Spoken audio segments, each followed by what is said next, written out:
insonlarning boshiga shunday bir zamonlar keladiki, oralarida foiz yemagan qolmaydi. Yemasa ham changi uriladi. Foizga savdo sotiq, poraga sovg'a deyiladi. Sudxo'rlik ortadi, halol harom unutiladi. Pul qayerdan bo'lsa ham kelsin deydiganlar ko'payadi. Ko'plar oz bir dunyo evaziga dinini fido etadi. Hiylasiz ish bajarib bo'lmaydi. Tojirlar va yozuvchilar ko'payadi. Qalam mo'l bo'ladi. Kishi ko'ylagini asraganchalik dinini asray olmaydi va kambag'allar benamoz bo'ladi. Aqrabolik rishtalari uziladi va faqat tanishlargagina salom beriladi. Iymonni dilda saqlash, olov qo'rini qo'lda tutib turishlikdek qiyin bo'ladi.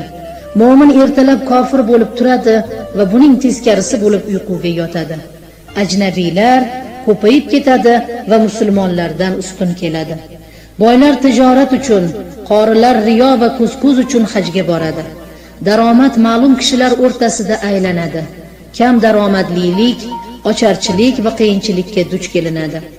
Qabrlar bezaladi va Qur'on daromad keltiruvchi bir mato holiga keladi. Fitna har uyga kiradi. Tajribasiz yoshlar boshga o'tib oladilar. Qur'ondan bir rasm, islomdan bir ism, musulmondan esa bir jism qoladi. 3 narsa tanqislashadi: halol pul, amaldagi sunnat va jondan yaqin bir do'st. Mol ko'payib, sel kabi oqadi. Mol egasi moliga sig'inadi va tujjorlarning ko'plari hiylakor bo'ladi. Kishi xotiniga itoat etib, onasiga osiy bo'ladi va o'rtog'iga yaqinlashib, otasidan uzoqlashadi.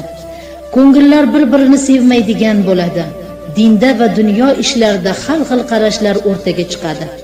Hatto aka-ukalar ham dinda va mazhabda ixtilofga tushadi. Iymor etilgan narsalar xarob etiladi, xarob bo'lganlari iymor qilinadi. Kattalar marhamatsiz, kichiklar hurmatsiz bo'ladi.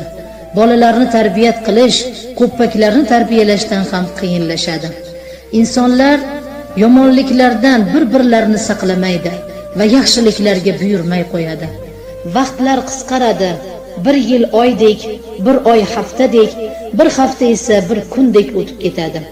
Bir kun esa xuddi bir yaproqning kuyib yonishi qadar tezlashadi.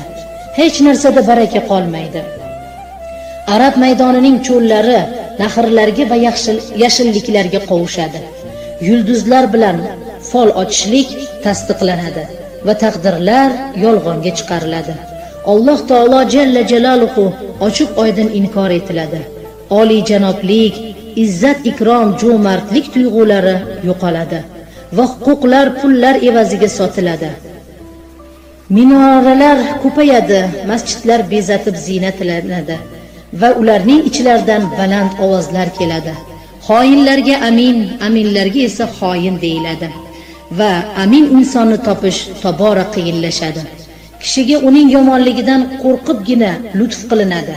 Ko'rinishidan do'st, biroq aslida dushman bo'lgan insonlar soni ortadi. So'zlar hamisha yolg'on va bir-biriga muxolif bo'ladi. Amir va xizmatchilar ko'p, durust ish bajaradigan oz qoladi. Qishloqlardagilar shaharlarga oqin kelib, imorat qurishda kim o'zarga bellashadi. Jamoatning ishonchi zaif, ibodati taqlid bo'ladi. Hofizlar ko'p, ammo olim topilmaydi. Yaxshiliklar va yomg'ir kamayib ketadi. Zilzila va suv toshqinlari ko'payadi. Boylarga e'tibor beriladi, xasislik ortadi. Zakot og'ir bir qarz o'laroq qabul qilinadi. Olimlar pul va mol dunyo evaziga ilm o'rgatadi. Oxirat amali bilan dunyolik talab qilinadi. Dinda g'ayri-xususlar uchun ta'lim olinadi.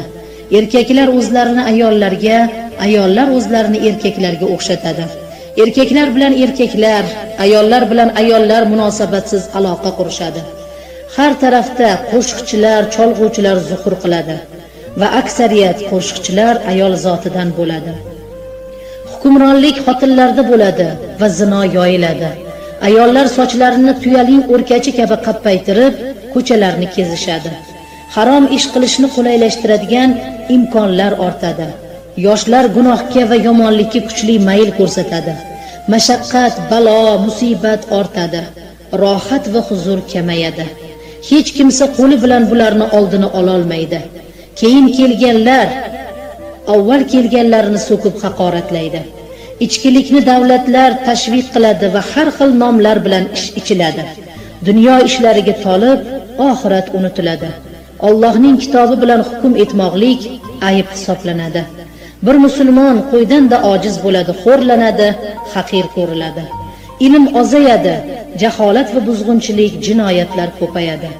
Odam o'ldirishlik oddiy bir jinoyatdek qabul qilinadi. Ummatimning erkaklari semirib qorin qo'yadi. Mishmish keng yoyiladi. Har kim pul topa olmayotganidan, kun ko'ra olmayotganidan noliydigan bo'ladi. Yolg'on guvohlik va ajralishlar ko'payib ketadi. Nogahon o'limlar ko'payadi. Yirtqich hayvonlarning terilari toboqlanib, turli kiyimlar va ashyolar tayyorlanadi.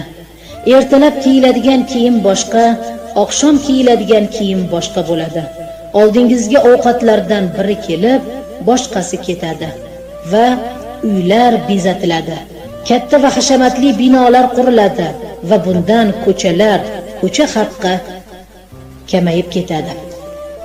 Allohumma solli ala sayyidina Muhammad.